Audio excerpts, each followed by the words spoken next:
Well, next we're going to take a look at some techniques that are very important for being a catechist of adults. And I chose this picture of a conductor of a symphony there because in many ways that's what we're doing. We're going to be pulling together lots of different gifts and talents, and we're not the ones making the music.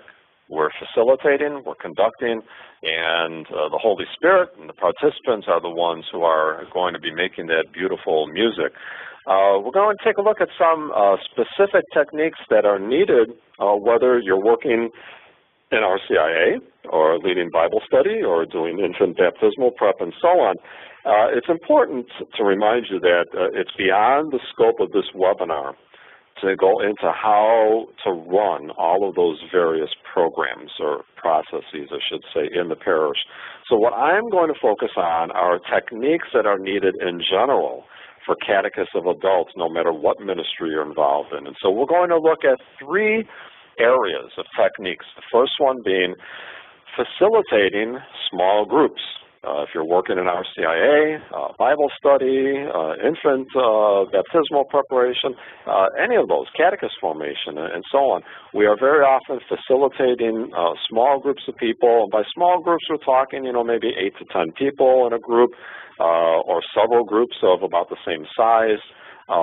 So we're not giving lectures usually to, halls of 300 people.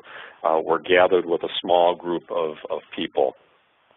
We're also called to lead prayer, and I'm going to share with you a simple approach to what we call conversational prayer, and then lead you to another webinar that I did about a year ago on techniques for leading prayer in general.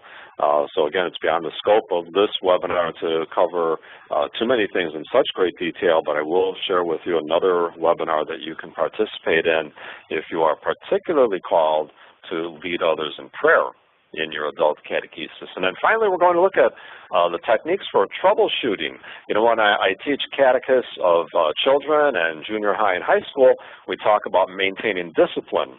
Well, most adults are pretty well behaved when they come to adult catechesis. That doesn't mean, however, that there aren't some interesting personalities that come to adult catechesis, and we need to deal with those. And sometimes they can throw a wrench into what we're trying to accomplish.